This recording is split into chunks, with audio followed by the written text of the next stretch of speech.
What's going on, guys? Hope you're all doing well today. I'm BouseFeenux, and this is Watch It in Action. Today, we're covering a weapon a lot of you have been asking me to do for a long time, the Dual-Commas Prime. Before we get into those, though, I just want to say that I apologize for the gaps between uploads lately. I've been super busy with a bunch of different projects. Just know that this channel and getting this content to you guys is my top priority. Also, you'll be happy to know that I'm working on a brand new series for you guys that I think a lot of you newer players are really going to enjoy. Now, onto the weapon. The Dual-Commas Prime was released some time ago with the Trinity Prime access, and is easily one of my favorite melee weapons. It packs a punch, has versatility in the ways that you can build it, and most importantly, it looks pretty awesome. As for the stats, the Dual-Commas Prime features high slash damage, decent status chance, and enough critical chance to make a crit build viable should you decide to go that route. It's also blazing fast. On the downside, the Dual-Commas Prime has short attack range, and most of its base damage is made up of slash, which puts us at a disadvantage against robotic and armored enemies. Regardless, this weapon kicks serious ass, and I'm excited to show you my build for it. Let's take a look. Did I mention that this weapon only requires one forma to be amazing? Also, that forma is optional, as I've only used it to change the polarity of the stance mod slot to fit Swirling Tiger, which, in my opinion, has a far better moveset than Crossing Snakes. Just as a side note, I tested both status and crit builds extensively, and found the crit build to be just a little better than the status. Honestly though, unless you're using weird physical damage mods on this weapon, it's really hard to put a bad build on it. As for the mod setup, Pressure Point is our first mod, and it's pretty much a no-brainer. It increases our attack power across the board for all of our damage types. Berserker is a mod that increases our attack speed every time we get a critical hit, up to 75%.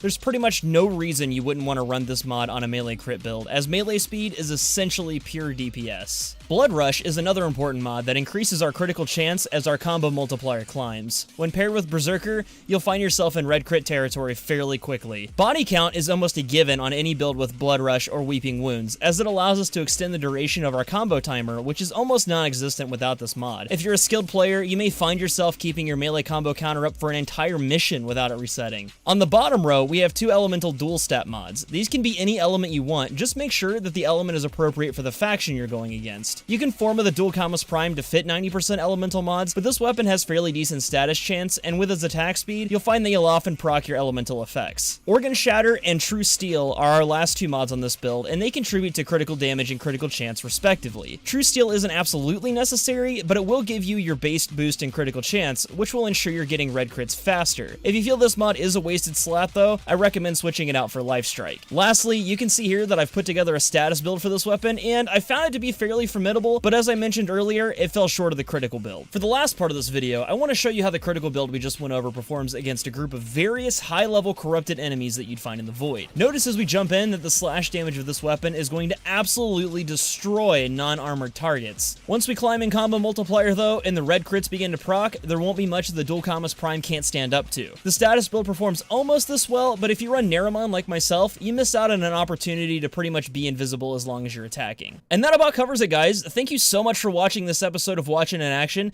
Stay tuned for the new series that I'm working on, and don't forget to check out My Shitty Kitchen, my cooking show. I'll put the link in the description. Also, I feel like 10k subs is just around the corner. Let me know what you guys would like to do for that, and I'll see if I can't make it happen. Until next time though, stay awesome, and I'll see you guys at the next episode.